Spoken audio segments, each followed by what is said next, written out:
একটা জিনিস আপনাদের সাথে আজকে শেয়ার করব, সেটা হলো আমার এই গাছগুলোর নিয়মিত পরিচর্যা এবং নিয়ম মাফিক যেটা পরিচর্যা হয় সব কিছু করা সত্ত্বেও আমার এই গাছগুলোতে গ্রোথ খুব একটা দেখার মতো নয়। তার কারণ হচ্ছে চেহারা স্বাস্থ্য খারাপ নয়, তবে দেখার মতো সুন্দর গ্রোথ নেই। তার কারণ একটাই, সেই কারণটা হলো রোদের অভাব।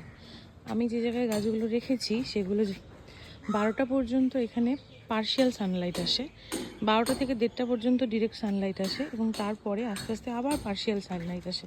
তো শীতকালে যেহেতু 2টোর পর থেকে রোদের তাপটা অনেকখানি কমে যায় এবং সকালের তাপটাও খুব একটা বেশি লাগে না, তাই কিন্তু আমার গাছের গ্রোথ খুব একটা ভালো হয়নি।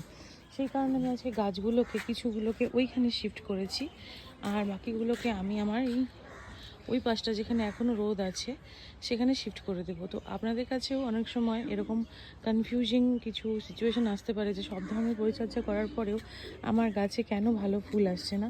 তো সেটা একটা পর্যাপ্ত রোদ, প্রতিদিন গাছের গোড়া শুকানোটা খুব ইম্পর্টেন্ট।